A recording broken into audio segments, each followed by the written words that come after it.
Muy bien, entonces buenas tardes, noches y días para todos dependiendo de su ubicación geográfica. Eh, Antes de comenzar la charla de hoy, quería anunciar un par de cosas rápidamente. La primera es que ya tenemos una página web del ciclo de charlas. Voy a ponérselos ahora en el chat para que puedan guardarla. Y ahí en esa página van a encontrar el cronograma de todas las charlas y los resúmenes. Así que si quieren enterarse acerca de qué van a ser las próximas charlas, pues pueden echar un vistazo. Aquí lo acabo de colocar en la última línea del chat. Y en segundo lugar, quería anunciar que además de tener la página, tenemos también un nuevo canal de YouTube del ciclo de charlas. Y aquí les voy a dejar el enlace al canal. Si le dan clic, se van a dar cuenta que hay muy poquitos suscriptores. Somos algo así como 8 personas. Así que por favor no nos dejen solos, los invitamos a que se inscriban al canal, se suscriban al canal para que reciban la notificación de todos los videos que vamos a ir subiendo. Si entran en el canal van a ver que la charla de Camilo del mes pasado, la charla de Camilo sobre el concepto de justicia, ya está en el canal de YouTube, así que si alguien aquí presente se la perdió, pues aprovechen la ocasión y véanlo más tarde. Fue una charla muy interesante y la discusión posterior también estuvo muy interesante. Esas eran las dos cosas que quería anunciar antes de que comenzáramos. Me complace en el día de hoy presentar a nuestra expositora, Laura Mujica. Laura es filósofa de la Universidad de los Andes, hizo una maestría en la Universidad de Ámsterdam. Tú me corriges, Laura, si algo de lo que digo no corresponde con los hechos. Ahora está haciendo un doctorado en la Universidad Autónoma Metropolitana de México, pero ella no está ahora en México. Ella se está conectando desde Okinawa, Japón, porque ahora está haciendo una estancia en el Instituto de Ciencia y Tecnología, si mal recuerdo, de la Universidad de Okinawa, eh, lo cual implica que ella se está conectando a las 6 de la mañana y por esa razón me gustaría darle las gracias a nombre de todos por pegarse semejante madrugada. Adelante, tienes la palabra. Bueno, muchas gracias por la invitación. Sí, efectivamente es un madrugón, pero pues bueno, se hace para compartir estas cosas. Voy a empezar compartiendo mi pantalla de una vez, como para empezar la presentación de una vez. Y les voy a hablar de un pedacito de lo que he estado trabajando para mi tesis. Mi tesis es sobre el problema de la normatividad en ciencias cognitivas y pues les voy a hablar de un pedacito de un argumento que estoy armando, que es que creo que es un problema de valores. A diferencia de la charla de Camilo, esto no es algo que, mejor dicho, lo estoy poniendo aquí para que sea discutido, para que todavía sea trabajado y no siento que esté tan completamente acabado, pero espero lograr convencerlos a todos de esta forma que veo el problema. Entonces, bueno. Entonces, voy a hablar sobre un problema relativamente viejo en las ciencias cognitivas, que es el problema de la normatividad. Relativamente viejo, digo, Kant fue uno de las personas que lo puso muy claramente y que lo trató y que desde entonces ha sido parte de cualquier proyecto de naturalización de la cognición. Entonces, voy a hablarles de cómo yo veo este problema y el argumento que estoy trabajando dentro de mi tesis para entenderlo. La motivación detrás, muy a grandes rasgos, es la siguiente, y es que por un lado tenemos que los agentes cognitivos se comportan de acuerdo con sus propios propósitos, de acuerdo con el significado que ven en el mundo. Es como una concepción muy básica y muy intuitiva de qué significa ser un agente cognitivo, pero por otro lado, queremos que las explicaciones científicas ocurran en términos de cadenas causales en donde estos propósitos no parecen tener un lugar. Entonces, estas dos posiciones que parecen muy intuitivas nos llevan a un dilema o casi una contradicción en donde propósitos y deseos no parecen tener un lugar en nuestra explicación científica de la naturaleza. Y esto pues es un problema si uno quiere naturalizar la cognición. Entonces, voy a hablarles de cómo entiendo yo este problema, cómo entiendo la cognición en términos más o menos básicos, muy básicos, y y lo que requiere naturalizar la cognición. Luego voy a mostrar los supuestos de la ciencia que hay detrás, unos supuestos en donde la naturaleza es indiferente y en esos términos se tendría que dar la explicación naturalista de la cognición. Y luego voy a contarles un poquito de cómo ciertas investigaciones, ciertas propuestas dentro de la filosofía de la ciencia feminista podrían ayudarnos a salir de este dilema. Entonces, empecemos con el problema de la normatividad. El fenómeno que queremos estudiar es la cognición, más específicamente los agentes cognitivos, que son agentes que tienen mente, básicamente. Y tener una mente es ser capaz de relacionarse con el ambiente en términos de significado. Esto aplica para muchísimas posturas dentro de filosofía de la mente y filosofía de la cognición. No tiene necesariamente un compromiso con tesis representacionalistas o antirrepresentacionalistas, pero creo que todos queremos buscar algo tan básico, explicar un fenómeno tan básico como este. Bueno, básico en términos de la definición que estoy dando.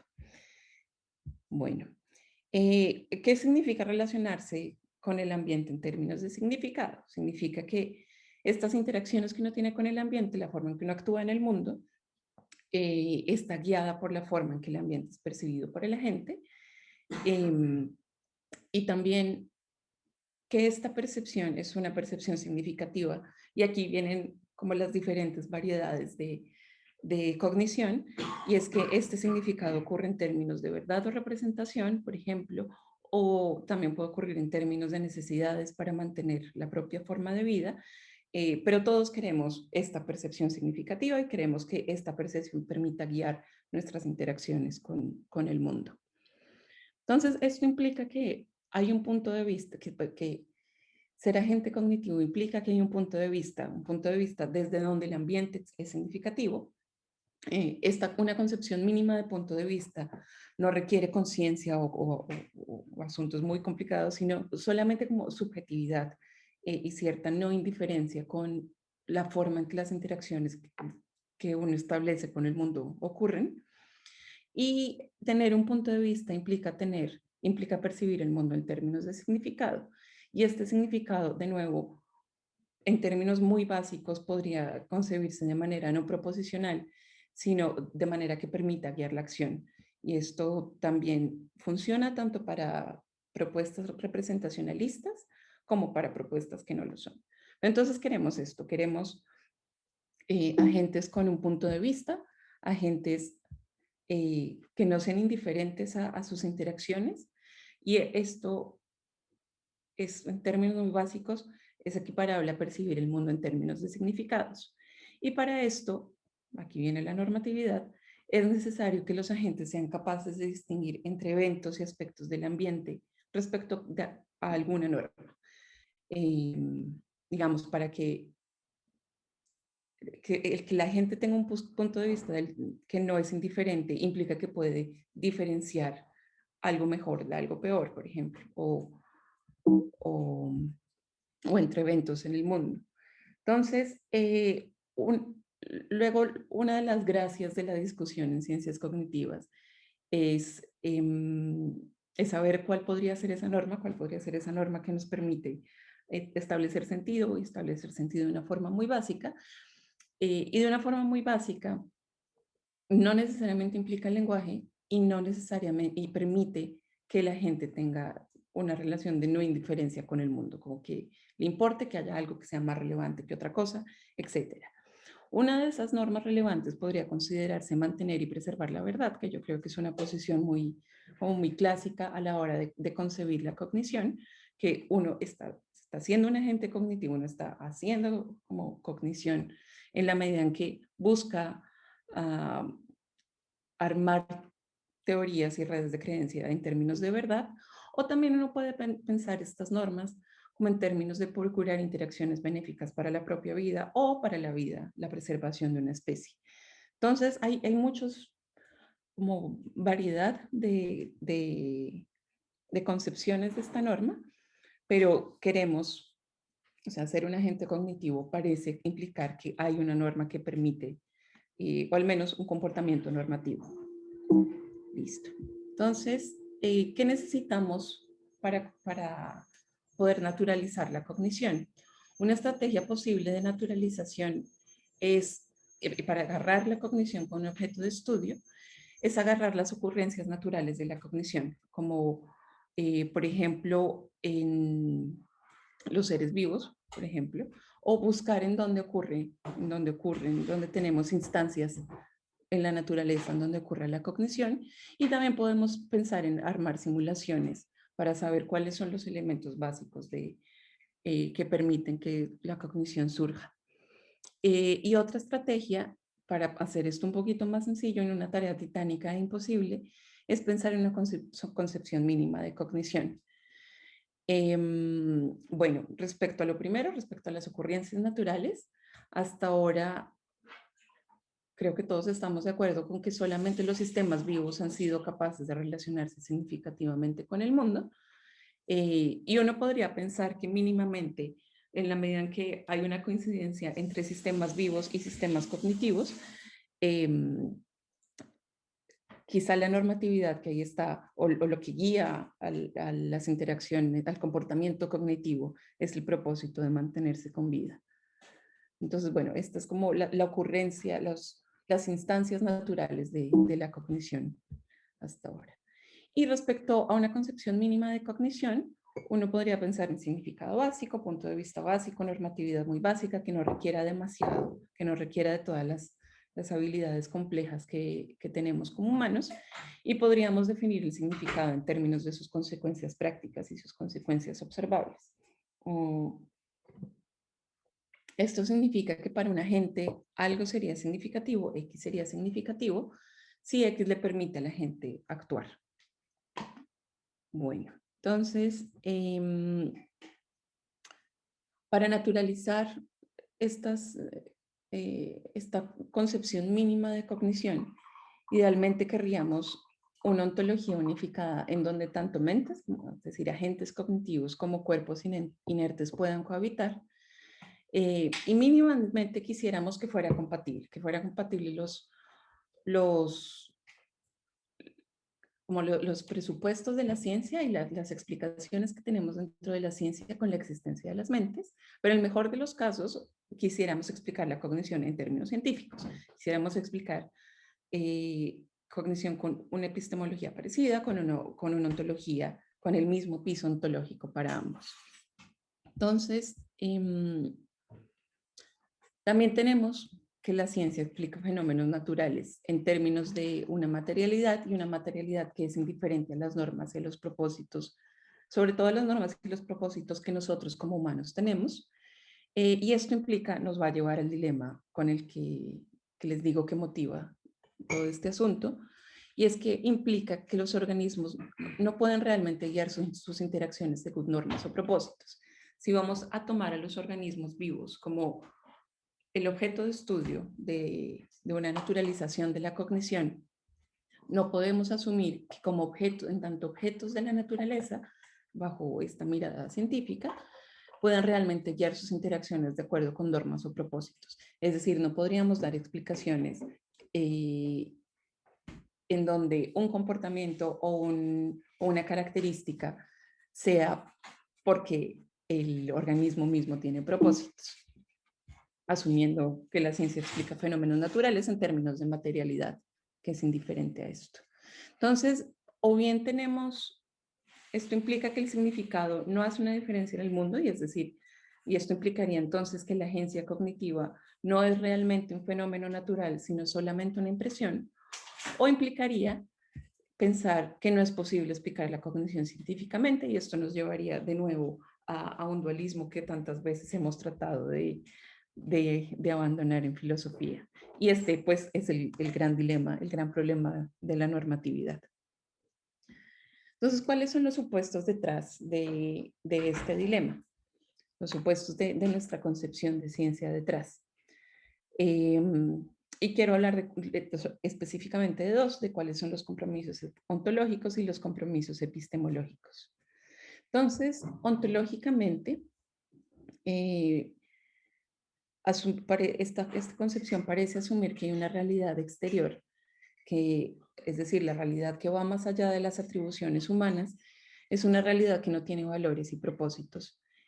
Y es además una realidad determinista estructuralmente. Esto significa que todos los eventos o los cambios de estado del mundo, de cómo es el mundo, están unívocamente determinados por un estado inicial. Entonces, es una concepción en donde casi hay como una cadena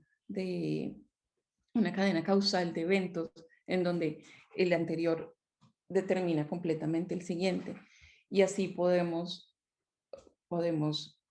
concebir todo el desenlace del mundo a partir de un estado inicial, es decir, como la cadena causal de eventos. Bueno, listo. Y esta es como el axioma del determinismo estructural. Bueno, en donde también nuestras explicaciones deben ocurrir en esos términos. Entonces, esto nos lleva como al supuesto epistemológico detrás de esta concepción de ciencia. Y se supone, o sea, uno supondría, teniendo esta concepción de mundo como este piso ontológico, como un mundo que es indiferente, una realidad externa que es indiferente a propósitos, nuestras explicaciones científicas para poder acceder a esta realidad no deberían permitir valores y propósitos, no deberían intervenir estos valores y propósitos en nuestras explicaciones, con excepción de algunos, con excepción de los que nos permiten explicar y los que nos permiten conocer. Y estos valores son como, por ejemplo, preservar la verdad, buscamos consistencia, buscamos simplicidad, buscamos conservatismo, que se refiere a que uno quiere no tener que renunciar a muchas creencias. Más adelante vamos a verlo con más detalle. Y estas explicaciones deben ser deterministas, en el sentido que uno quisiera que los estados anteriores o como la cadena de sucesos anterior que llevaron a un evento sean una explicación suficiente para por qué los eventos ocurren. Entonces, si no es posible por ahora, dentro de estos presupuestos epistemológicos de la ciencia, si no es posible deshacernos de las atribuciones de valor o de las atribuciones de propósitos, las explicaciones científicas deberían apuntar a eliminarlas en el futuro. Bueno, entonces, una descripción de la naturaleza, o sea, la forma en que nos acercaríamos a la naturaleza y a los hechos que son indiferentes serían a través de descripciones, y luego nuestros juicios de valor, nuestras evaluaciones normativas y los propósitos que atribuimos no hacen parte de esa realidad y hacen parte del mundo social, y estos son juicios, no son descripciones de lo que ocurre en el mundo. Entonces, las descripciones como nos permitirían hacer afirmaciones sobre los estados de cosas en el mundo, sobre sus vínculos causales. Estas descripciones, en principio, son comprobables mediante la experiencia sensible, o al menos implicarían una forma de comprobación, y son independientes de los valores que le podamos atribuir a la naturaleza. Las descripciones hacen parte del trabajo de la ciencia, y esto contrasta con los juicios. Con los juicios hacemos descripciones de valor como preferibles, como favorables o desfavorables a los estados de cosas en el mundo, y podemos entender la sucesión de eventos en el mundo como razones o propósitos, y no necesariamente como esta cadena causal que no es guiada por nada en particular.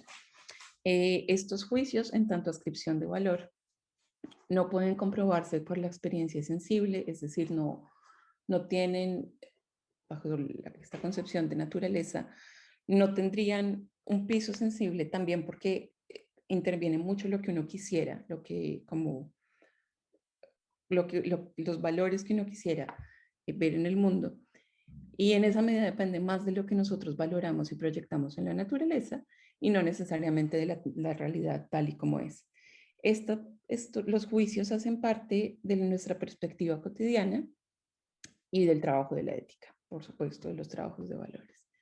Entonces, esto, para aterrizarlo un poquito más al problema el problema principal del que les estoy hablando, implica que una descripción de nuestros objetos de estudio en ciencias cognitivas y en la naturalización de la cognición serían descripciones en donde el organismo hace parte de una cadena causal de eventos. Y podríamos describir esta cadena causal como un evento en el ambiente, implica una actividad neuronal, implica una representación o no, dependiendo de la aproximación favorita que uno tenga. Y esto implica cierto movimiento muscular y esto tiene un efecto sobre el ambiente y es una cadena causal de eventos en el mundo que simplemente ocurre más allá de lo que uno valore o no. Pero si uno quiere ver cuáles, como los juicios podrían intervenir en este tipo de explicaciones, estas explicaciones normalmente no vienen así como una asociación fría de eventos, una asociación indiferente de eventos, sino que normalmente se dan en términos de la función, de la adaptividad o de la veracidad y la confiabilidad. Entonces, por ejemplo, uno quisiera, si a uno le gustan las representaciones, uno quisiera que sus representaciones fueran em, como precisas, como fieles a lo relevante que hay en el mundo, que sean confiables en la medida que permitan rastrear los cambios en los estados de cosas y cambios que quizás luego sean relevantes para la acción.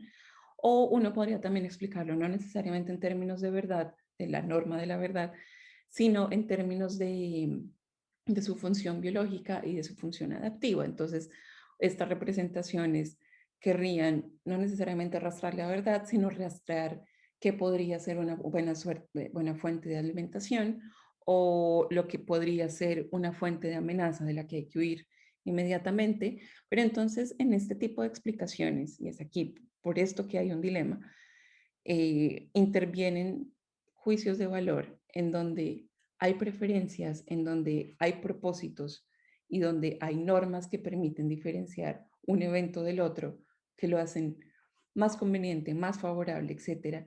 Pero este tipo de descripciones, estrictamente hablando, no deberían hacer parte de la explicación de la ciencia, asumiendo una ontología y asumiendo una epistemología que tiene que ser indiferente a valores como les mostré antes. Entonces, bueno, esto ya lo dije, la vida como valor es lo que está detrás de las explicaciones adaptivas y la verdad como valor y la normatividad de mantener la verdad es lo que está detrás de ciertas representaciones del mundo que buscan rastrear los cambios en los estados de cosas.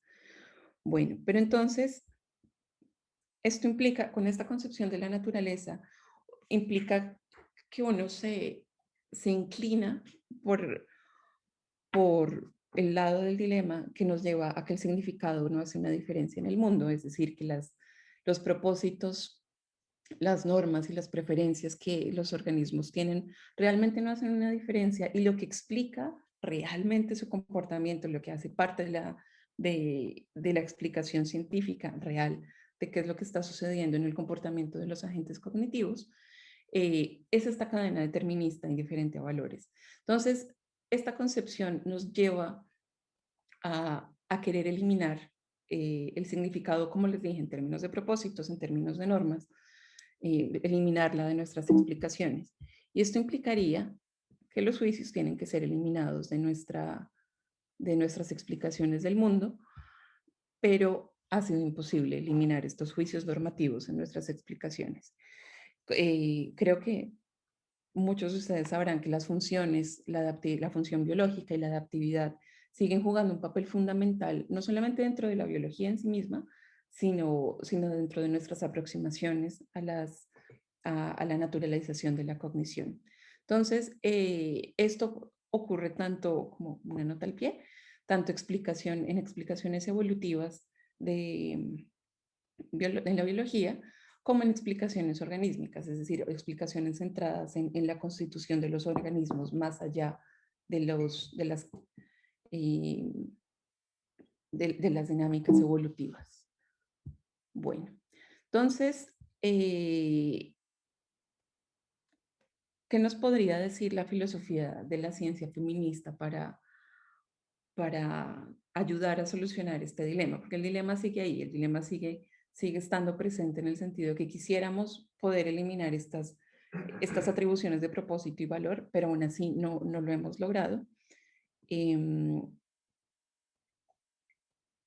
Y quisiera comenzar hablándoles de el holismo. El holismo, como quizá muchos de ustedes saben, fue una posición en filosofía de la ciencia, en filosofía del lenguaje, de más o menos mediados del siglo XX. Y estoy hablando de esto porque las feministas la agarran y la toman como piso para entender un poquito más cómo funcionan la forma en que hacemos ciencia, la forma en que en que intervienen nuestras creencias para hacer ciencia, y les voy a mostrar que creo que nos serviría para salirnos de este dilema. Entonces, el holismo clásico, lo que me interesa resaltar aquí son dos cosas. Existe el argumento de la indeterminación, un argumento pues que fue defendido por Quine y por Davidson extensamente, y lo que pretende mostrar este argumento es que la evidencia en términos de la experiencia sensible no es suficiente para determinar una u otra teoría. Eh, entonces, no hay como una comprobación única que nos permita decir, claro, esta es la teoría que es verdadera, sino que lo que ocurre sensiblemente, nuestras experiencias sensibles, dan lugar a varias teorías que luego nosotros mismos tenemos como que tenemos que hacer malabares y tenemos que configurar para que sea consistente con la experiencia. Y esto tiene implicaciones para el significado. El significado de una afirmación descriptiva, de una descripción, como las que expliqué en la sección 2, el significado de estas descripciones no corresponde a una experiencia sensible únicamente. No hay como una correspondencia uno a uno en donde la afirmación el cielo es azul implica una experiencia específica o todo un conjunto de experiencias específicas, sino que hace parte de la red de creencias a la que pertenece. Entonces, parte de esta red de creencias es que soy capaz de ver el cielo, por ejemplo, o que tenemos una descripción de color, una descripción de percepción, que alimentan y que del significado, alimentan del significado y alimentan de qué podría implicar este tipo de descripciones que estoy haciendo del mundo. Entonces, el holismo clásico se ve en la forma en que yo lo entiendo, se ve un poquito así, y es que es una red de creencias, están conectadas de formas que luego ya depende específicamente uno de qué está hablando, ve cuáles son las conexiones, y estas son en el holismo clásico conexiones lógicas, conexiones de implicación, por ejemplo, y todas estas van juntitas a la experiencia sensible que tenemos, al tribunal de la experiencia, como lo decía Quine, y cuando uno se encuentra con la experiencia, no es como si uno pudiera cambiar solamente una creencia y listo, y saber específicamente cuál es, sino que funciona un poquito así. Podría uno cambiar o tener implicaciones para una sección de las creencias que uno tiene, o podría implicar otra sección, o podría implicar una sección más pequeña, pero entonces nunca hay una correspondencia uno a uno, sino es un conjunto de teorías que le dan significado al mundo, que le dan significado a la forma en que entendemos la realidad. Bueno, entonces esto tiene varias implicaciones. Implica que el conocimiento y la evidencia no están guiados exclusivamente por la realidad exterior, sino que están guiados también por nuestra red de creencias. Entonces, digamos, si tenemos la hipótesis de que debe haber una partícula fundamental, si parte de nuestra red de creencias es esa, pues la forma en que nos vamos a enfrentar a la realidad y vamos a ir a buscar experiencias sensibles va a ser guiada por encontrar una partícula fundamental que está pequeña, etcétera. Y entonces empezamos a armar un montón de prácticas y un montón de creencias alrededor, como hacer microscopios, como pensar en las propiedades que tendría que tener una partícula fundamental, etcétera. Entonces, esta es una de las razones por las que el holismo clásico ha ganado tracción dentro de la filosofía de la ciencia feminista, y es que permite permite explicar cuál es el papel que tiene nuestro punto de vista o nuestra subjetividad a la hora de ir a tener experiencias, en vez de asumir que la realidad tal cual y como está me habla y listo. Entonces, esta es una eh, de las cosas importantes que ha rescatado el feminismo. En el holismo clásico también hay valores epistémicos que nos permiten determinar entre todas estas posibilidades que les mostré ahorita, como esquemáticamente, de configurar nuestra red de creencias, de cambiarla si nos encontramos con una experiencia que no es consistente con lo que creemos. Hay valores que nos permiten diferenciar, preferir una, una teoría a otra o preferir cambiar una una partecita de nuestra red de creencias a otra. Y estos valores son la claridad, por ejemplo, la simplicidad, la consistencia entre las creencias que nosotros mantenemos, porque muchas veces uno tiene creencias que son contradictorias sin darse cuenta. Entonces, a la hora de darse cuenta, un valor epistémico es querer quitar esta contradicción.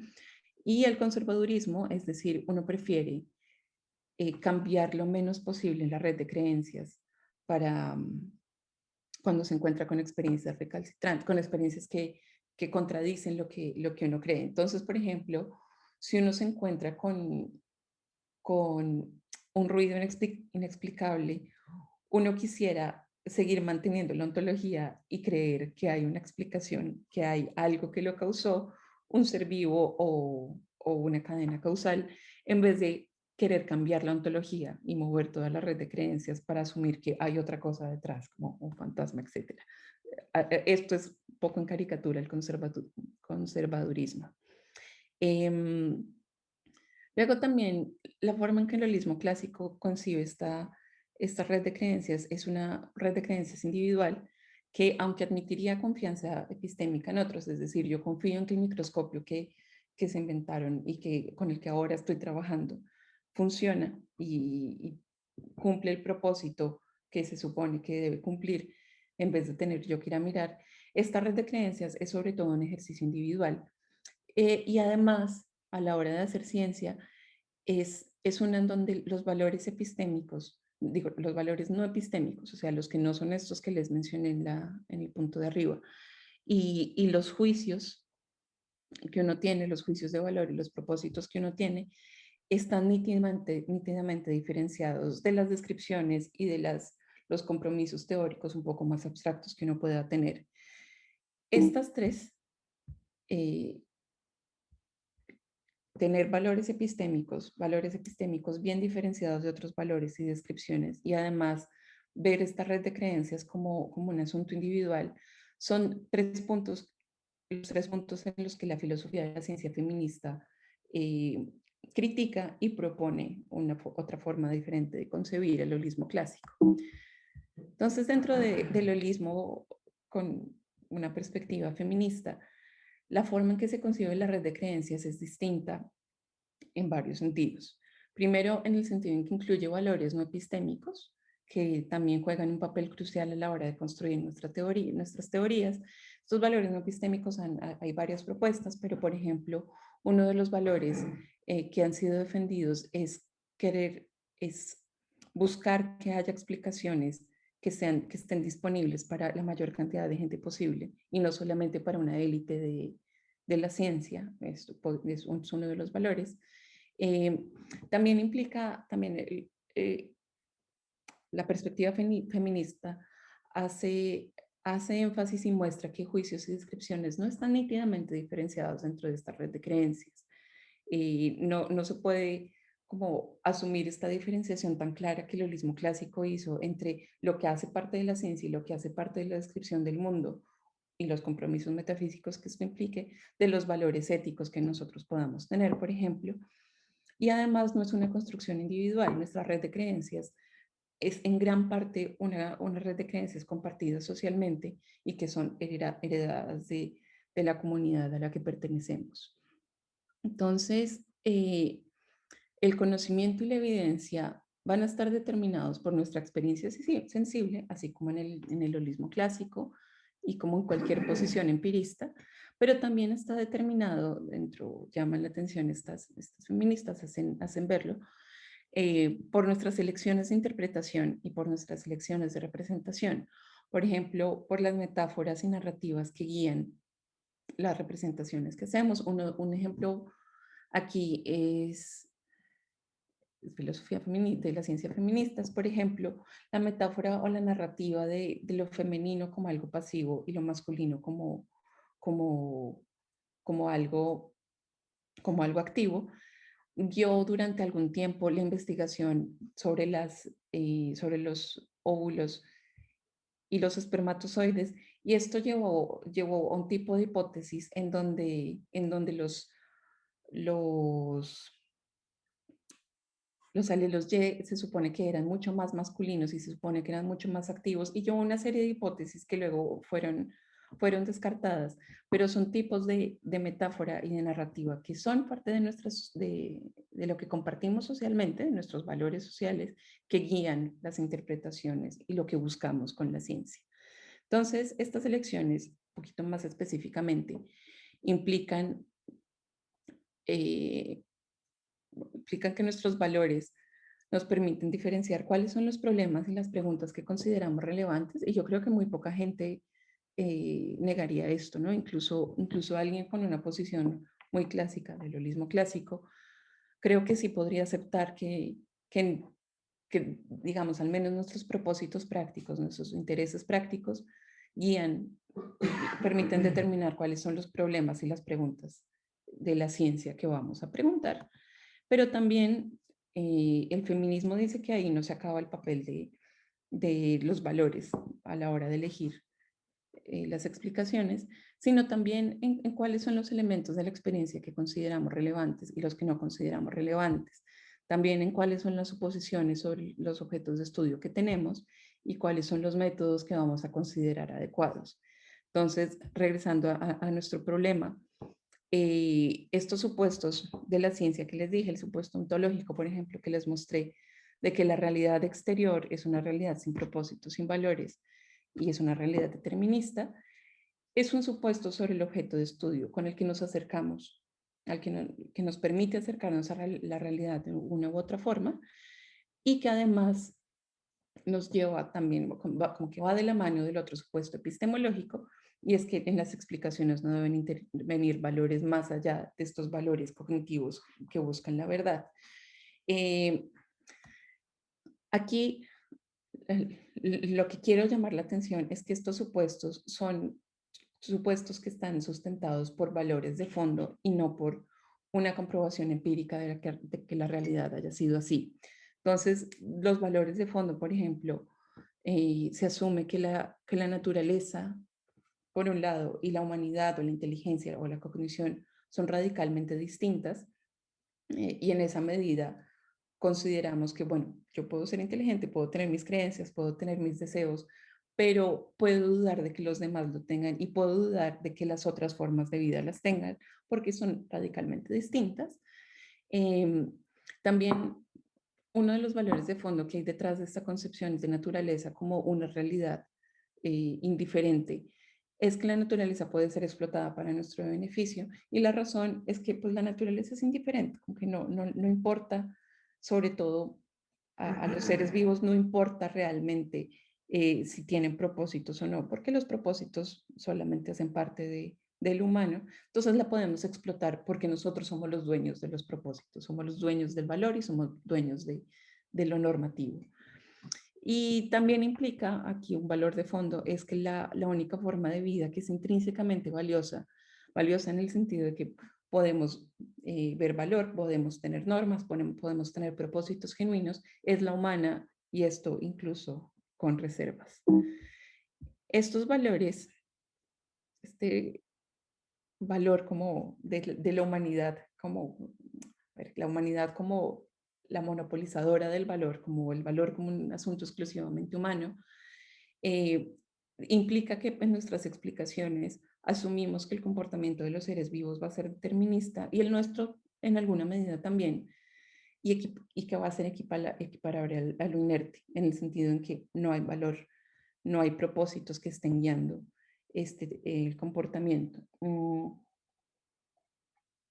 Implica también que nuestras formas de conocer y explicar el comportamiento de lo vivo, entender lo vivo, es controlarlo y dominarlo. Entonces uno puede pensar en las prácticas de laboratorio, de disección, por ejemplo, o todos estos ambientes exageradamente controlados, experimentos que se hacen con ratas, etcétera, en donde uno controla, domina y manipula las formas de vida para obtener los resultados que uno se supone que quiere tener. Y el valor como exclusivamente humano implica también que nuestra atribución de propósitos en esos comportamientos es arbitrario y es indeseable en las explicaciones científicas de lo vivo, a pesar de que no sea completamente eliminable. Y quizá la razón por la que no es eliminable, uno podría, si quiere seguir manteniendo esta serie de valores, quizá la razón por la que no es eliminable es por nuestras limitaciones cognitivas, más que porque la realidad sea distinta. Entonces, fíjense que uno podría explicar dentro de su red de creencias, los valores que tengo detrás quizás están errados, o quizás tenemos limitaciones humanas para poder hacer sentido de por qué este dilema sigue persistiendo. Bueno, sin embargo, uno podría preguntarse por qué seguir asumiendo que la naturaleza, sobre todo los seres vivos, no tienen valor, o sea, no tienen valores en sí mismos como una perspectiva de valor, o no tienen propósitos en ellos mismos, en sí mismos.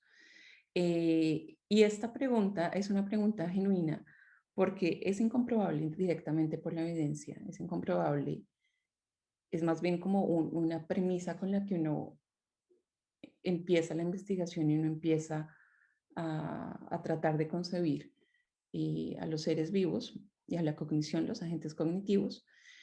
Y son valores que además, que no solamente tienen implicaciones científicas, sino implicaciones éticas en respecto a la forma en que nos vamos a comportar con otras formas de vida y con otras criaturas que parecen exhibir agencia cognitiva. Entonces, quizás cambiar estos valores nos permitiría hacer una mejor ciencia y una ciencia un poco más ética, y al menos una mejor ciencia en el sentido que podríamos comprobar un poquito más, podríamos ver nuestra experiencia a la luz de otro tipo de concepción del ontológico que hay ahí, y más ética en el sentido en que no imponemos necesariamente esta mirada, sino que está abierta a que haya otros valores y otros propósitos más allá de los humanos, y sobre todo del humano que hace ciencia, ¿no? Entonces, bueno, uno se podría preguntar cómo se recupera la objetividad una vez los valores ya como que se entraron tan al fondo de la práctica científica y de la forma de hacer teorías. Y, y la forma de recuperar la objetividad es precisamente abrazar los valores en este sentido, en el sentido en que es ineliminable, no podemos construir una red de creencias ni podemos hacer ciencia sin valores, es decir, es como parte de ser humano, es que esta red de creencias está ahí conectada y se influye, tiene vínculos la una con la otra y vínculos de los que uno no se ha percatado necesariamente. Y allí radica la objetividad. Ser objetivo implica reconocer estos valores, poder reconocer que tienen un papel en la forma en que uno hace ciencia y en que uno hace filosofía, poder criticarlos a la medida en que los reconoce y evaluarlos a la luz no solo de la consistencia con la experiencia, esto es muy importante, tienen que ser evaluados a la luz de la experiencia, sino también de sus otras explicaciones, como otras implicaciones, como las implicaciones sociales. Y, y no solamente como, digamos, la experiencia bruta de los sentidos de un individuo. Bueno, en ese sentido, ese sentido de abrazar los valores dentro de la ciencia implica que no, ser objetivo no requiere necesariamente métodos de dominación y control sobre la naturaleza y sobre los seres vivos,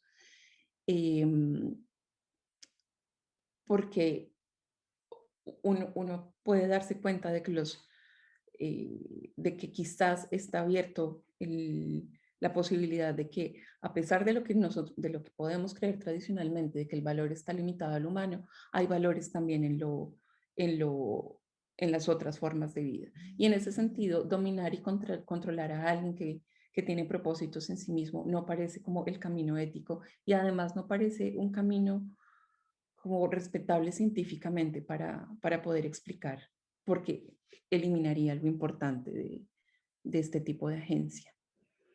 Entonces,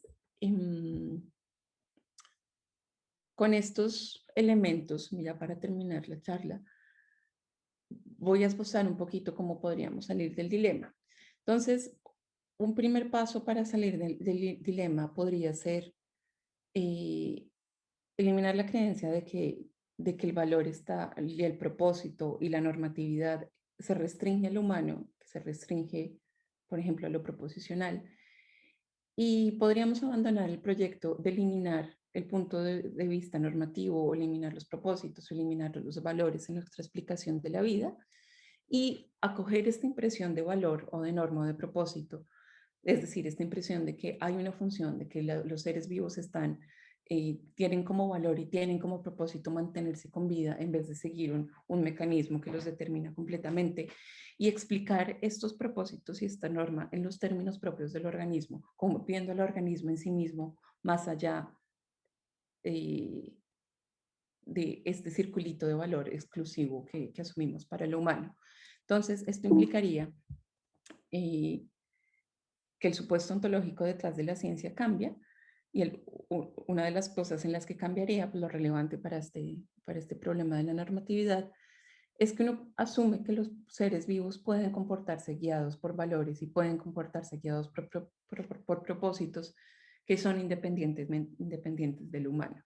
Esto abriría luego también la posibilidad de que haya causas finales, por ejemplo, pero de nuevo, esto es algo que hace parte de la red de creencias como en el centro de los supuestos ontológicos que tenemos para ir al tribunal de la experiencia y ahí en conjunto, y no de algo que pueda ser observable directamente. E implica también, como presupuesto ontológico, que el humano hace parte, lo cognitivo, hace parte de la naturaleza y es una variedad de las muchas variedades que puede haber de los propósitos intrínsecos y del punto de vista que puede conferir valor a las interacciones con el mundo. Entonces, esto podría ser una de las formas de salir del dilema, y esto tiene como otra cara, y es que eh, la interacción ocuparía un lugar distinto.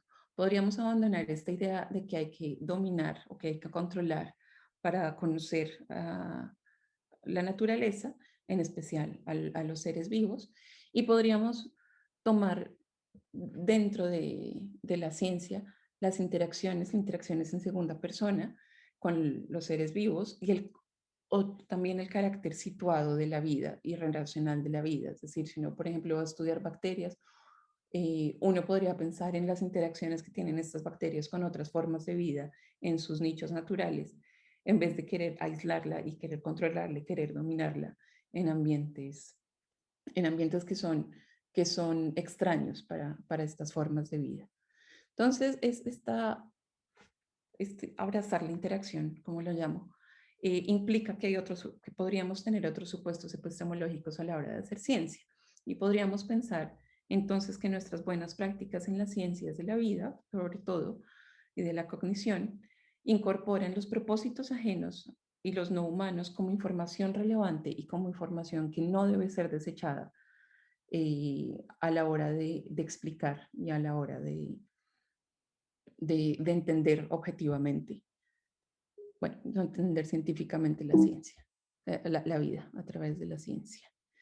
Y entonces, como conclusión, y ya para terminar, si asumimos que los propósitos, las normas y los deseos pueden hacer parte legítima de la naturaleza y de nuestras explicaciones científicas, podríamos evitar este dilema y podríamos hacer ciencia de una forma en donde la experiencia se tome de una forma quizás un poquito más rica.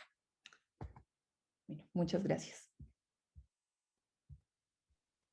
Muchísimas gracias, Laura, por tu presentación.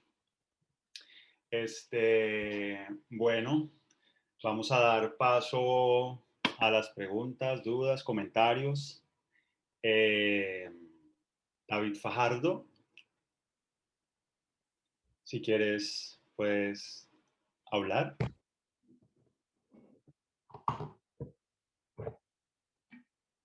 David.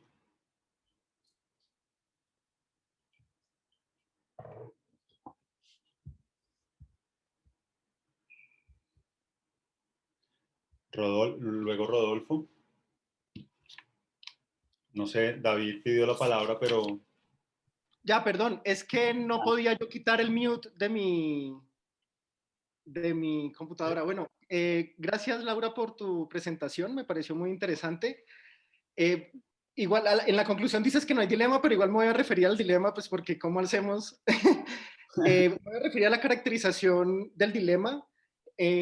Me gustó que la motivación, que parte de la motivación o como que parte de la intención es que este dilema fuera independiente de la versión de la cognición que uno prefiera tomar o el tipo de teoría con el que uno se sienta más cómodo, al que le guste, ¿no? Me pareció como que era un propósito importante, sobre todo, pues para que fuera como un dilema más fuerte, pero la verdad es que no sé si sea un dilema para el representacionista. Y lo voy a decir así como muy rápido. Justamente uno de los atractivos para pensar una teoría representacional de la mente tiene que ver con esta promesa que hay de naturalización de la mente, de la normatividad de la mente, vía las teorías de la función relacionada, ¿no? Que son estas teorías teleosemánticas en las que ha trabajado filósofas como Ruth Millikan, Karen Neander, y pues básicamente la idea es descargar esa normatividad de la relación significativa con el ambiente de la que hablas a las funciones biológicas no sé, como del asunto cognitivo que esté ahí involucrado. Y pues esa es una manera como que se ha desarrollado mucho. Justamente hace pocos años, Neander sacó otro libro al respecto, de Mark of the Mental. Entonces, y son teorías muy elaboradas. Entonces, lo que me pregunto yo es si más bien has encontrado un dilema para las teorías no representacionistas.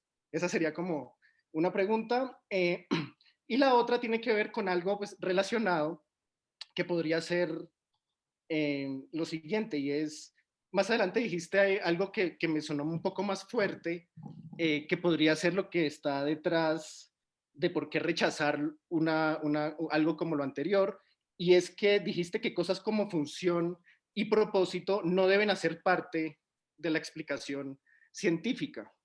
Y entonces, como que me parece que eso es un supuesto, veo que eso hace parte como lo que describes de los supuestos de la ciencia, pero no sé si eso es demasiado fuerte. Hay cosas como la anatomía, la fisiología, en las que la noción de función es muy importante. Toda la epistemología de la biología habla de cómo la teoría de Darwin introdujo la noción de propósito en la naturaleza, y hay mucho sobre eso. Por ejemplo, nuestras consideraciones de qué es la enfermedad, cómo nos acercamos a solucionar cuestiones de enfermedad, por ejemplo, tiene que ver mucho con nociones de función y disfunción. Entonces, decir que eso no puede hacer parte de la explicación científica se me hace pues como muy duro, y no sé si eso pues en realidad se sostenga. Muchas gracias. Bueno, David, muchas gracias por tus preguntas, muy buenas preguntas. Bueno, yo creo que al final son como la misma pregunta ambas, y es si el propósito dentro de biología y función dentro de biología hacen parte de estos valores no admisibles dentro de la ciencia, ¿no? Y yo creo que lo voy a poner en los términos más o menos que lo ponía Kant, y es que hay una tensión entre las explicaciones, digamos, uno podría pensar en la biología molecular y en las explicaciones en donde solamente hay química interviniendo, incluso física, interviniendo en la explicación. Y luego hay como otra capa de explicación, que es la capa de los propósitos, la capa de la evolución, que nos permite casi como metáfora o casi como atajo entender cuáles son estos procesos que hay debajo. Entonces, la forma en que Kant resolvía este dilema, y yo creo que es la misma solución que hay ahorita en filosofía de la biología y en la biología misma, es que uno explica todo lo que pueda en estos términos sin valor, sin propósito, sin función, y luego cuando ya en verdad no puede encontrar una explicación sin apelar a funciones biológicas o a propósitos, como el propósito de mantener la vida, que es un propósito que claramente introduce valor en la ontología, pues uno lo admite, pero lo admite como con el asterisco de que si se puede eliminar, lo vamos a eliminar. Y lo vamos a eliminar para estar a favor de, de una naturaleza que es indiferente, de una materialidad que funciona con estas reglas y con este determinismo. Entonces, yo creo que si bien tú tienes toda la razón con que tanto función como valor hacen parte de las propuestas de filósofos y de personas tan importantes como Millikan y como Neander, eh, sigue habiendo ahí detrás como, bueno, necesitamos saber cuál es la ontología que hay detrás de esta concepción de vida y de función y de representación y de mente que permite que haya valor y que permite que haya función eh, detrás de esto. No sé si esto responde a tu pregunta, pero si quieres, y a mí me gustaría mucho que lo pudiéramos discutir un poco más a fondo.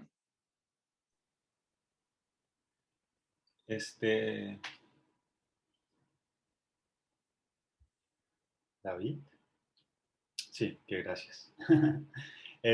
Bueno, vamos a escuchar ahora a Rodolfo y luego sigue Flore Nielsen y luego Camilo Ordóñez. Rodolfo.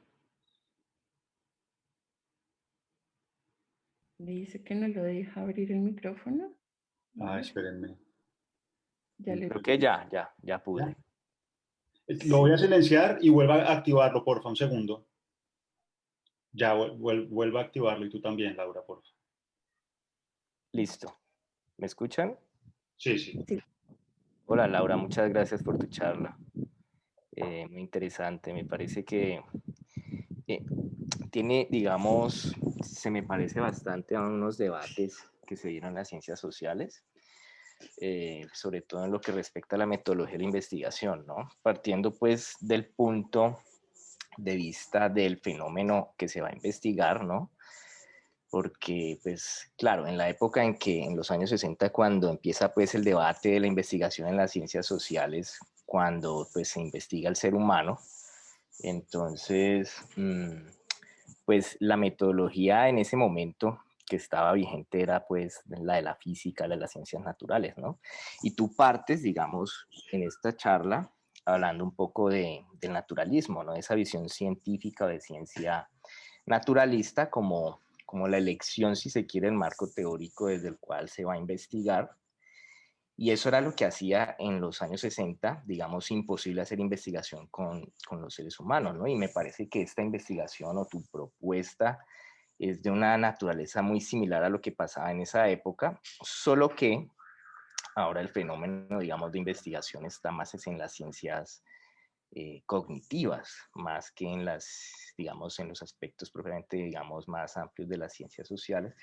Pero claro, tú tienes razón en justamente mostrar que hay un, digamos, un choque de valores, si se quiere, desde el nivel epistemológico hacia lo que se va a investigar, ¿cierto?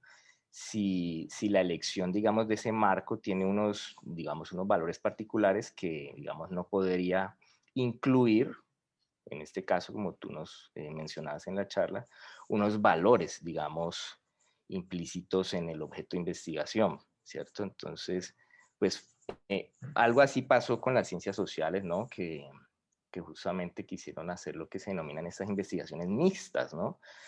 Incluir en las investigaciones cuantitativas las investigaciones cualitativas que justamente incluyen los valores, digamos, de los individuos investigados, ¿sí? Pues, digamos, toda esta normatividad, ¿no? Los propósitos, etcétera, los puntos de vista, las significaciones individuales, cosas que tú también mencionabas acá. A mí me causa, digamos, mucha curiosidad y eso es lo que yo te quiero preguntar porque me parece muy parecido a ese debate, pues, que se dio en las ciencias sociales y que ha permeado pues en los últimos años también los debates en la investigación basada en las artes, que eso es digamos una cátedra que yo doy, por eso digamos estoy un poco como empapado de esos debates, porque pues en las artes se están digamos adoptando todos estos modelos para obtener digamos una metodología de investigación propia. también ocurre también, digamos, esto en las humanidades, etcétera. Entonces, pues mi pregunta va es en el sentido de que si, digamos, no desconoces todos estos debates de los que estaba así mencionando, ¿cuál sería la diferencia? Porque se me parece mucho, digamos, a las propuestas en ciencias sociales. Se me parece muchísimo. ¿Cuál sería la diferencia en tu propuesta? Yo sé que está centrado más en las ciencias cognitivas, pero, y también, digamos, David mencionó, también hay un problema que tiene que ver, si no estoy mal, con aspectos como la reducción explicativa, ¿sí? ¿Cuál sería la diferencia entre la propuesta que tú haces y lo que, por ejemplo, se planteaba en las ciencias sociales? Sí, pensándolo en términos pues, de los marcos teóricos de investigación, sí, porque es que la elección siempre va a implicar a los intereses propios del investigador, o si se quiere a los valores propios del investigador, pues el objeto de estudio. Entonces, claro, es fácilmente ad hoc, por decirlo, para esto, con este objetivo, ¿sí? Cambiar lo que uno quiere hacer, digamos, el diseño metodológico, ampliar, incluir, digamos, propósitos, etcétera, como hacen los científicos sociales en las investigaciones mixtas. Uno lo puede hacer también acá en las ciencias sociales y luego pues trata uno, digamos, si se quiere como de parchar, haciendo, si es necesario, digamos, algunas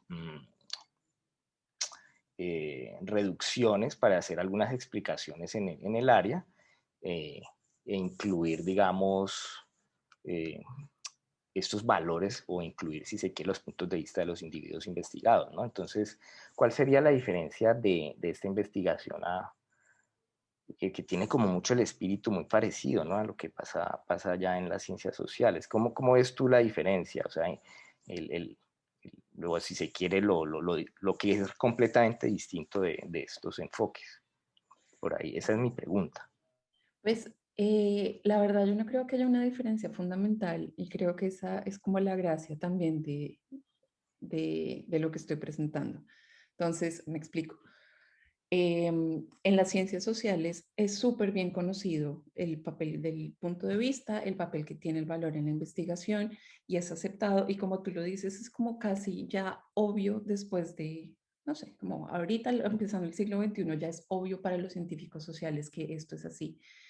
El problema es que esto no es obvio de ninguna manera dentro de filosofía ni dentro de las ciencias más duras como las ciencias naturales y mucho menos las ciencias exactas, por ejemplo. Entonces, creo que parte de mi propuesta es mostrar cómo dentro de los otros ámbitos en donde bueno, casi donde se ve como están las feministas y están sus valores en el mundo de lo social, en el mundo del humano, pero nosotros estamos estudiando la realidad, nosotros estamos haciendo otra cosa que no tiene que ver con estos valores, en donde sí puede pasar. Y la idea de este tipo de propuestas es mostrar que incluso a la hora de estudiar la naturaleza como pura y dura, también ocurre lo mismo que ocurre en ciencias sociales, lo mismo que ocurre en los campos que tú trabajas. Entonces, si uno lee sobre epistemología feminista, yo he leído muy poco, pero uno sabe que esto ya pasó en ciencias sociales y en artes, pero que todavía para filosofía y para ciencias duras y ciencias exactas hay un camino muy largo por recorrer. Entonces, para responder tu pregunta, en espíritu no es distinto, pero precisamente por eso es importante hacerlo. Muchas gracias, Laura. Bien, escuchamos entonces a Flor Emilce y luego a Camilo Ortoniz. Hola, buenas tardes, ¿me escuchan? Sí. Gracias. Gracias, José, gracias a Laura por su conferencia. Yo sé que no hay que darle más tiempo a los personajitos que sabotearon al comienzo, pero sí quiero decir solamente que la Organización de Mujeres Filósofas es cada vez más fuerte en este país y en Latinoamérica y que la filosofía feminista cada vez está ganando más espacio en entornos académicos. Y también que me crean que no es ni será la primera o última pataleta poco creativa que tenemos que aguantarnos. Lamentable pues que hayan que hayan interrumpido la conferencia, la propuesta de Laura. Pero entonces, pues yendo a lo central, Laura, me encanta y me sorprende un poco que el corazón de tu presentación sea como estos aportes de la filosofía feminista de la ciencia. Y pues completamente de acuerdo con la idea de que en ciencias naturales, y yo quisiera llamarlas más bien ciencias naturales y no tanto ciencias duras, porque es que eso de pronto sugiere que las otras son blanditas o no tan buenas o algo así. Em, pero en ciencias naturales sí, claro, no es que haga tanta falta, yo creo que ya hace varias décadas hay unos trabajos muy importantes de científicas feministas también, por ejemplo en el área de neurociencia. Entonces ve uno ahí, por ejemplo, una investigadora como Gillian Einstein, que tiene un enfoque de género para investigar temas acerca de la diferencia hormonal y de las consecuencias en términos neurológicos, justamente incluyendo una perspectiva de segunda persona que tú nombraste, ¿no? Esa perspectiva de segunda persona es súper interesante, yo creo que se puede, pues, como explotar de muchas maneras. Entonces, no se trata de incluir los valores de las feministas en la ciencia, es que, no sé, algunas cosas como las planteó Rodolfo me hicieron como temer que se estuviera entendiendo mal la cosa, sino de lo que se ha tratado es demostrar que ha habido de hecho sesgos androcéntricos en las investigaciones de las ciencias naturales y sociales, por supuesto, que no han sido tan objetivas como se habían vendido en un principio, y mucho del trabajo de la epistemología feminista ha consistido en mostrar cómo dichos sesgos han afectado pues las maneras en que se habían en que se quiere, que se pretende hacer ciencia. Yo lo que quiero preguntarte es, claro, yo tengo alguna idea, bueno, el ejemplo que tú citas de las metáforas es también muy importante y eso también, ahí también se han denunciado muchos sesgos se ven a través de las metáforas y las imágenes que se proponen. Pero no sé, no, no quiero corcharte, pero en tu propia investigación en temas de cognición, en temas de enfoque en activo sobre la cognición y hablando, por ejemplo, de esta perspectiva de segunda persona, ¿cómo incluir esa perspectiva o por lo menos la perspectiva crítica acerca de garantizar que no haya estos sesgos de tipo, no sé, androcéntrico o a veces sexista de pensar? Porque en otras áreas que no es de investigación en activa, pues yo he visto que se tiene un poco en cuenta como esa historia de pensar de que hay una cognición natural a los hombres, una natural a las mujeres, por supuesto desfavoreciendo a las mujeres, presentándola como inferior, pero no sé en este enfoque en activo si tú conoces y si tu investigación aún tiene lugar para incluir también como esa perspectiva, pues es que yo no sé si llamarla de género, a mí eso ya suena ahí como un rótulo raro, ¿no? Pero pues este interés, esta pregunta de venga, que no se nos metan estos sesgos que se han venido metiendo en las ciencias, en otras ciencias. Eso, Laura, gracias. Bueno, muy buena pregunta, Flor. Y sí es una pregunta un poquito corchadora y no conmigo, sino precisamente con el inactivismo. Pero sí hay cosas.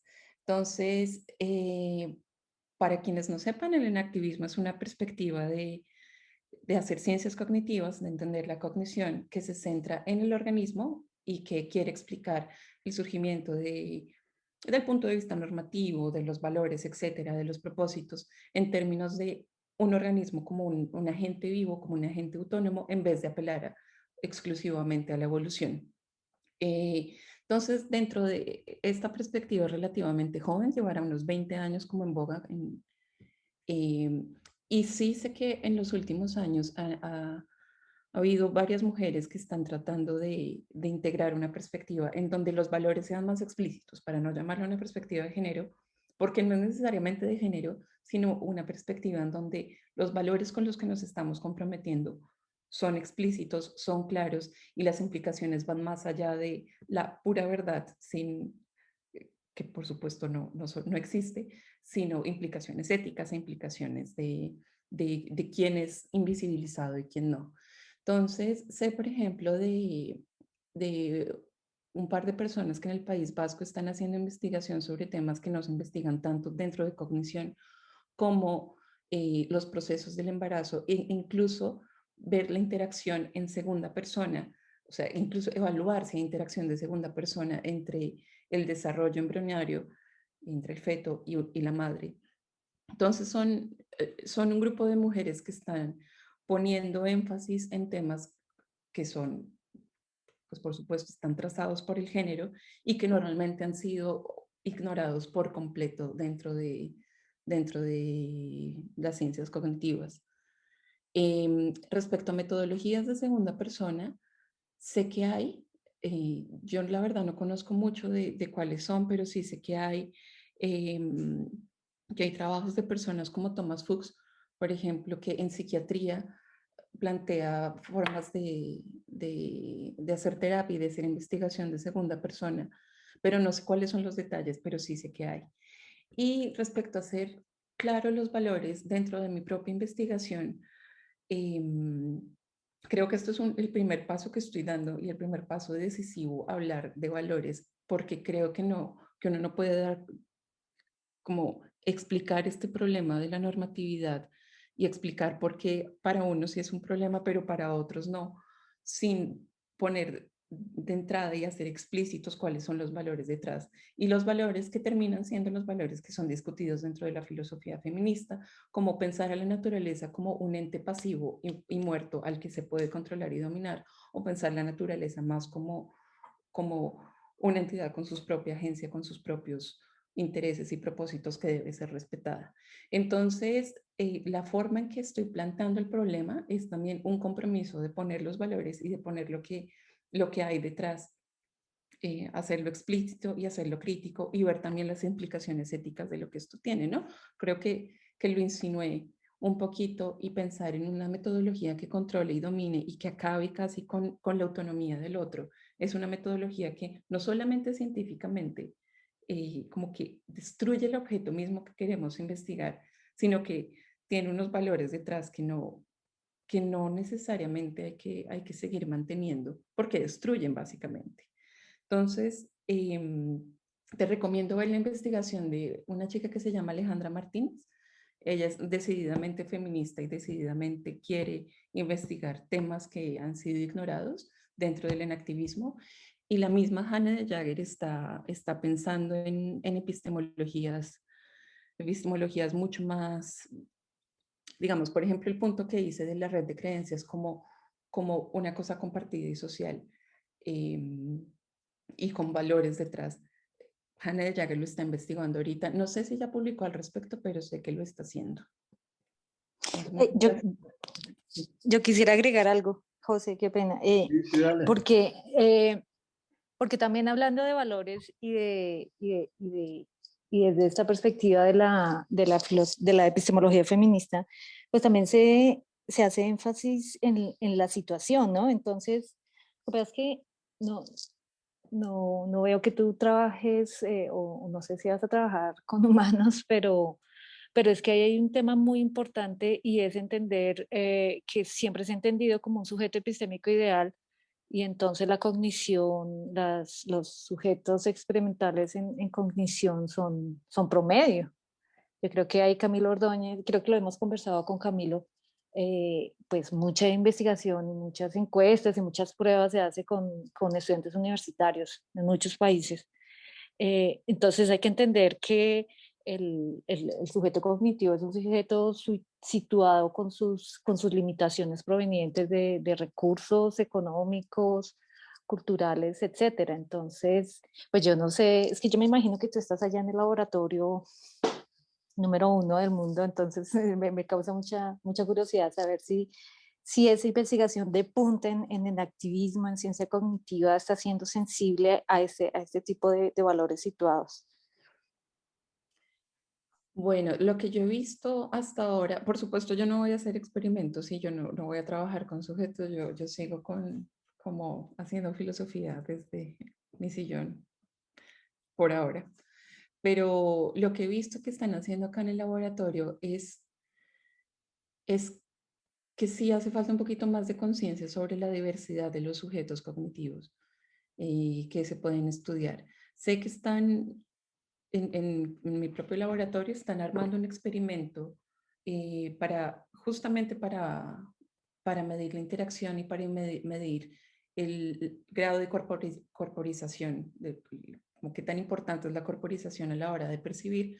Por supuesto, la hipótesis es que es fundamental, pero pues lo van a medir. Y sé que están intentando traer sujetos que no sean los estudiantes mismos de acá de la universidad, sino convocarlos de lo que hay alrededor. Luego eso mismo también tiene sus limitaciones y no sé los detalles de cómo lo están haciendo, pero sí creo que es un punto que tendría que ser discutido de nuevo digamos, con mis colegas que son mucho más experimentales y que están ahí. Sé que sería bienvenido y sé que sí les preocupa de alguna manera, pero también sé que no hay una metodología como tan decidida, digamos, como que tenga el compromiso tan claro con que esto hay que hacerlo. Entonces sí, gracias por tus preguntas, Flor. Ok, vamos a escuchar entonces a Camilo. Gracias, José. Bueno, gracias a Laura, bueno, primero me da mucha alegría pues, conocer de cuál es su trabajo actual. Y pues bueno, este impasse del inicio, simplemente una frase y es que pues es señal que cabalgamos, ¿no? Como esta frase del Quijote. Entonces, en un sentido, pues bien, buen síntoma también. Me gustó mucho tu trabajo. Lo primero que quería, digamos, reconocer que me pareció muy interesante es, digamos, que lograste de una manera muy buena, en mi opinión, condensar una discusión grandísima, ¿no? Muy compleja de toda la filosofía de la ciencia contemporánea prácticamente, y ilustrando un punto muy chévere, muy importante. Yo quisiera hacerte una preguntita sobre como la noción de objetividad. Es que me parece que diste una vuelta chévere y al final decías como, y de todas maneras aquí podemos recuperar la objetividad en el sentido de que vamos a reconocer, criticar y evaluar esos valores. Entonces, está chévere. Y digamos que en la filosofía contemporánea, desde muchas perspectivas se ha intentado como criticar la idea clásica de la objetividad, como esto del ojo de Dios, etcétera, pero de todas maneras intentando retener algunos elementos centrales de esa noción. A veces, y me parece a mí que es algo esencial, intentando entender en qué sentido podemos ser objetivos al tener algún grado de independencia del sujeto. Bueno, que el conocimiento, como podamos explicar que hay algo de independencia. Y que digamos en las propuestas, por ejemplo, de Frege, Strawson, lo que ellos intentan decir es como el conocimiento es objetivo porque hay un cierto grado de independencia en del sujeto en el sentido en el que, si bien no podemos sacar el sujeto de la ecuación del conocimiento, porque eso no tiene sentido, que los sujetos son los que conocen, la independencia y la objetividad se mantienen al decir que no hay dependencia de ningún sujeto particular. Entonces, y entonces ahí entra, digamos, metodológicamente se vuelve clave, por ejemplo, la idea de la replicabilidad. Entonces uno dice, no. Ah, sí, entonces, por ejemplo, la ciencia sigue siendo objetiva porque si bien tiene que haber científicos siempre, si repetimos el experimento, otros sujetos lo repiten, pues vuelve a dar más o menos lo mismo o podemos explicar la variabilidad. Entonces, yo quisiera preguntarte si en esta noción de objetividad entendida en términos de aceptar la inherencia de los valores y ser objetivos en términos de reconocer, criticarlos y evaluarlos, si pudiéramos seguir manteniendo este elemento de independencia en algún sentido y cómo sería. Bueno, Camilo, es una súper pregunta y la verdad sí pasé muy rápido sobre el tema de la objetividad porque es una pregunta grande y porque, bueno, creo que para la presentación no era tan necesario, pero sí es una pregunta muy importante porque no creo que solamente sea a punta de reconocer, criticar y evaluar los valores y con sus implicaciones, sino justo esto de quién es el sujeto que conoce. Es fundamental para la objetividad. Entonces, para para responder a ese punto sobre la objetividad, incluso la filosofía de la ciencia feminista ha ofrecido una respuesta, y es que la idea de la replicabilidad sigue siendo una idea de sujeto que conoce súper elitista, porque es el sujeto que se puede insertar en estas prácticas elitistas, concretas, como muy cerradas de la universidad, casi de hombres blancos, y las herramientas tanto técnicas como sociales que tiene ese sujeto son necesarias para que haya replicabilidad genuina. Entonces, lo que proponen algunas perspectivas en filosofía de la ciencia feminista se llama teoría del punto de vista, es no asumir el sujeto como el sujeto, claro, no es el punto de vista de Dios, sino casi el sujeto neutral cuya situación no importa, sino definir la objetividad en términos de la multiplicidad de puntos de vista. Entonces, no es necesario, o sea, quizá el punto no es que sea replicable para cualquier sujeto, sino expandir lo inteligible que es lo que uno está diciendo para otros sujetos.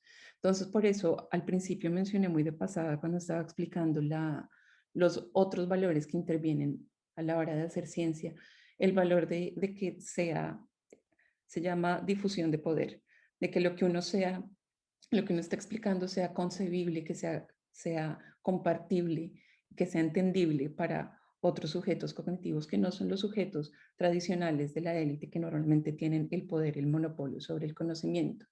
Entonces, creo que esta idea de la objetividad, o sea, la concepción de la objetividad, una vez uno reconoce que hay valores y uno reconoce que los sujetos que conocen son también sujetos situados, que no se les puede, que no podemos como barrernos y despojarnos de nuestros valores, de nuestra situación, de nuestros privilegios. Una vez uno reconoce esto, las preguntas de la noción de objetividad tiene que cambiar, y uno de los caminos para hacerlo, uno de los aspectos que cambia es justamente ese. Entonces creo que es Sandra Harding la que invita a que la objetividad sea puntos de vista que se encuentren, y además puntos de vista que también pueden chocar, que pueden estar en desacuerdo, pero puntos de vista que permiten, o sea, reconocer este punto de vista es ya verlo y ya poder debatir con el otro.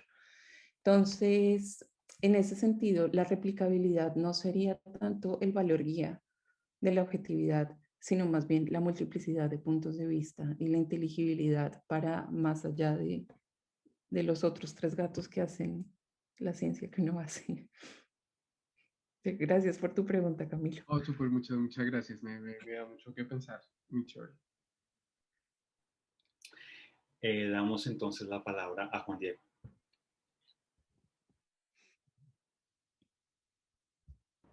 Hola, hola Laura, muchas gracias. Gracias, José.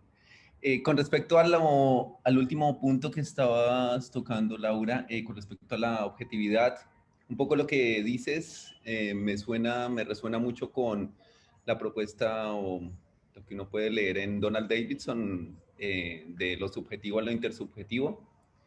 Pero me quedaría como un poco la duda de qué criterios podríamos utilizar cuando, por ejemplo, dos creencias o dos teorías o dos propuestas que estén compitiendo para tratar de explicar un fenómeno que sean aceptadas, digamos, intersubjetivamente por dos comunidades o dos grupos de investigación, se puede dar, como qué criterios o cómo sería la forma de decidir bajo esta perspectiva cuál sería más correcta o más verdadera o también cómo lo llamaría uno. Sí. Algo así. Bueno, es una buena pregunta, y yo creo que parte también de la invitación a pensar la ciencia como no el ojo de Dios, sino como una actividad práctica que hacemos aquí, es pensar que este tipo de dilemas y de competencias entre explicaciones se dan de una forma situada y se dan también con implicaciones prácticas.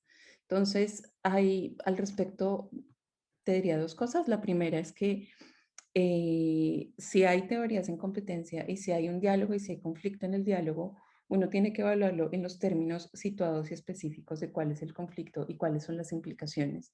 Y entonces ahí no solamente implica, no solamente la experiencia sensible, como en términos de evidencia, en términos de ir a comprobar, juegan un papel fundamental a la hora de decidir, sino que cuando eso no es suficiente para decidir entre teorías que compiten o entre un diálogo que está como atorado en el conflicto, quizá hay que evaluar las consecuencias prácticas y sociales de lo que hay ahí. Eso por un lado. Pero esto no implica necesariamente que todo se vaya a solucionar y esto me lleva al segundo punto, y que podamos siempre resolver el conflicto y llegar a una teoría unificada. Entonces, una de las cosas que uno podría dudar, como de las creencias detrás y de los valores detrás, es que uno cree que la ciencia y uno cree que las explicaciones tienen que ser universales y que eventualmente tendríamos que llegar a una explicación unificada, pero quizá esto no es cierto y quizá lo más importante de nuestras explicaciones y nuestras teorías científicas es que funcionen para los casos prácticos y para como la comunidad con la que estamos hablando, como los diálogos que estamos estableciendo, más que querer imponerla para todas las personas, todos los sujetos, en todos los momentos de la historia. Entonces, es una pregunta que sigue abierta porque... ¿alguien está hablando? Bueno, es una pregunta que sigue abierta porque por supuesto uno tampoco quiere dar explicaciones hiperlocales que solamente me sirvan a mí y nadie más, aunque puede ser válido como ya ha sido válido dentro de ciencias sociales, sino que uno también quiere alcanzar como cierta abstracción y cierta, digamos, como aplicabilidad a otros contextos. Entonces, de nuevo, habría que ver en la situación y habría que ver sobre todo si hay alguien que no esté siendo, digamos, que esté siendo ignorado y que esté siendo como que cierta opresión siga ocurriendo en las explicaciones que uno da. Yo creo que esa es la forma de resolver estos dilemas y creo que también, así como en ciencias sociales y en ciencias políticas sobre todo, ya la gente se pilló que, bueno, va a haber conflicto, va a haber dilema y vamos a seguir manteniendo el dilema, a seguir manteniendo, digamos, el conflicto y el diálogo con el otro, porque es importante no callar al otro, asimismo en explicaciones científicas. Entonces, para resumir, no hay un criterio para resolver un criterio universal y absoluto para resolver este tipo de conflictos en las teorías, sino más bien hay que ver en el contexto situado de quiénes son los agentes y qué es lo que se está discutiendo. Bueno. Muchas gracias. Sí, también podría, digamos, se podría hacer la reversa y decir los criterios pasan de ser meramente, como algo lo que tú dijiste, ¿no? Los criterios pasan de ser meramente epistémicos en el sentido epistémico tradicional a ser más normativos, valorativos, sociales, políticos, que tengan que ver con los valores que están manteniendo las comunidades en conflicto, en ese conflicto epistemológico. Digamos, en un conflicto estoy pensando, por ejemplo, en una petrolera, en unos grupos científicos que están analizando un suelo para no sé algo y una comunidad indígena que dice, no, esa montaña es una deidad o algo así. Como son diferentes versiones de realidad, propuestas epistémicas, formas de vida y perspectivas distintas que están encontradas en un conflicto y pues ahí aplicaría no solamente, digamos, lo que normalmente, tradicionalmente se llama epistémico, sino también ampliar el rango de ese concepto a lo más normativo y a la valoración y a todas estas cuestiones. Y fíjate que aquí no es solamente un asunto de ampliar y de ahora vamos a incluir como al otro, como, ay, te voy a hacer el favor indígena de escucharte, sino como reconocer que así como está todo este mundo de valor y esta red de valor detrás de la forma en que el indígena se relaciona con su entorno y con su montaña, también la petrolera tiene una concepción de valor y como tan bien fundamentada, como tan dudosa como la indígena, y es que la naturaleza está ahí para ser explotada y ser controlada y ser completamente pasiva a los intereses económicos. Entonces, el asunto no es de ampliar los valores, sino reconocer que también dentro de lo que uno hace, de lo que uno hace tradicionalmente y lo objetivo y lo que está como instalado en lo que se debe hacer, también hay valores detrás y valores que deben ser criticados, ¿verdad?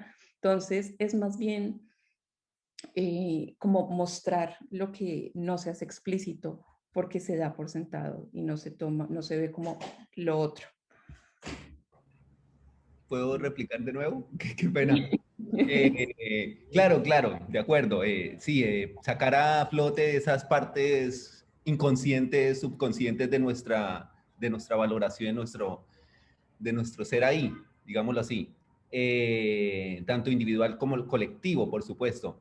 Pero digamos que yo estoy tratando de señalar de pronto en contraposición al énfasis que tú quieres dar de esa, digamos, esa parcialización o esa forma de quebrar ese encanto de buscar del universalismo y de quebrar el...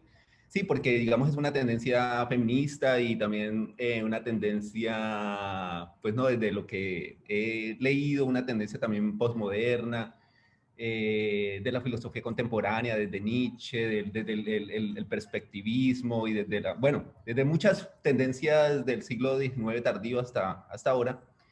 Pero también podría uno, digamos que darle la vuelta otra vez a todo eso y decir, sí, está bien, pero de todas maneras debería haber o deberíamos buscar algunas similitudes y algunas cosas en las cuales coincide la petrolera en tanto como tú también señalaste, en tanto seres humanos, en tanto seres naturales, con teleología, con propósitos, todos compartimos como una especie de propiedades a partir de las cuales podemos construir unos valores aplicables y a partir de eso de pronto crear un puente en el que nos podamos mover más fácilmente y podamos crear como esas transiciones entre diferentes grupos que tienen formas de perspectivas y formas de vida distintas.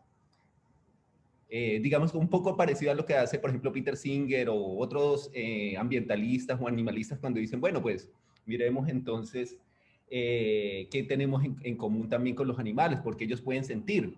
O sea, supongamos o busquemos cuáles son los argumentos para decir que un chimpancé, un perro, un gato también es un ser sintiente y porque tiene un valor intrínseco y no solamente el ser humano.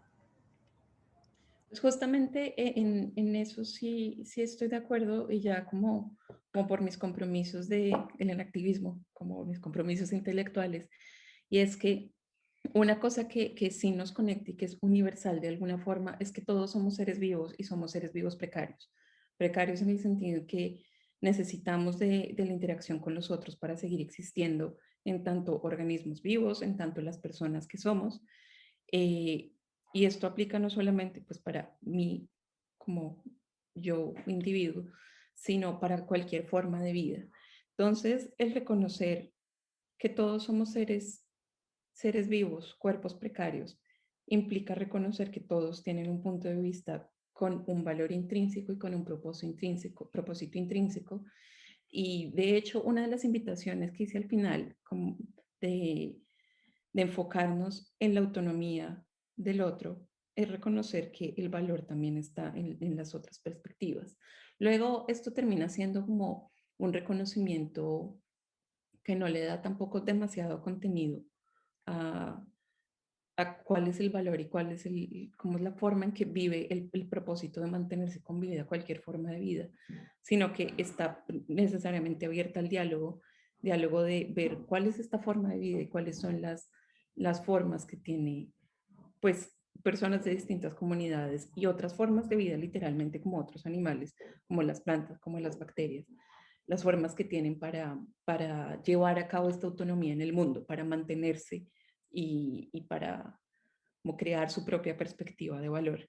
Entonces, sí, yo creo que aceptaría como esta universalidad, pero fíjate que es una universalidad que implica necesariamente un diálogo y de poder ver al otro como un otro, en vez de esta otra universalidad que quiere imponer, ¿no? Como imponer la forma en que yo veo el mundo, ¿no? Bueno, gracias por tus Muchas preguntas. gracias. Sí. Qué interesante final. Bueno, yo creo que si no hay más preguntas, me gustaría agradecerles mucho a todos los que se pronunciaron en contra de los hackers, o que siento el apoyo y sí señale que cabalgamos. Y muchas gracias a los organizadores por invitarme. Creo que es muy productivo poder mostrar estas ideas con un grupo de personas con preguntas tan buenas, tan interesantes. Vale la pena la madrugada. Muchas gracias. Genial, genial. Sí, muchas gracias a todos los asistentes. Hay que pedir disculpas porque luego de que cerramos la sala, hubo personas que se quedaron por fuera porque no podíamos distinguir si eran interesados o hackers. Entonces, de antemano pedimos muchas disculpas. De nuevo, pues estamos comenzando. Y bueno, estamos haciendo lo posible, lo mejor posible por solucionar los problemas técnicos rápidamente, pero pues hay cosas que no alcanzamos. Muchas gracias, Laura, por tomarte el tiempo de hacer una exposición tan juiciosa. Muchas gracias a los asistentes. La próxima sesión continuaremos con una nueva propuesta. Como ven, la naturaleza de este encuentro, entre otras cosas, es que quienes están presentando, quiero decir, las presentaciones hacen parte de trabajos actuales de los investigadores que están participando, y en ese sentido lo que se busca justamente es que el diálogo alimente esas reflexiones. Entonces, así continuaremos. La próxima sesión estará a cargo de Sandra Trujillo de la Universidad de Antioquia. Se titula Contribución de las neurociencias sociales y la neuropsicología a la evaluación y rehabilitación de personas expuestas crónicamente al conflicto armado en Colombia. Están cordialmente invitados. Vamos a organizar todo para que podamos fluir tranquilamente y tener un diálogo amable y enriquecedor. Muchas gracias a todos por su participación, por acompañarnos, a Laura otra vez. Y nos estaremos viendo entonces el último viernes de marzo.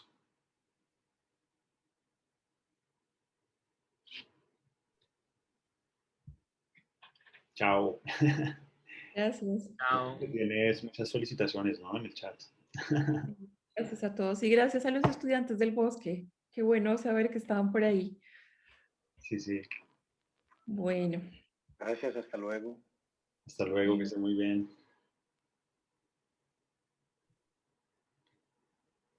Y felicitaciones, Laura. Muchas gracias. Hasta luego, buenas tardes. Chao, Laura, chao, José. David, que estés muy bien. Chao. Mamita linda, la felicito, te quiero mucho, su abuela. Gracias, abuelita. Me encanta. Con todo tipo de retroalimentación aquí. Sirve. Haces Bueno, por pues ya cerramos.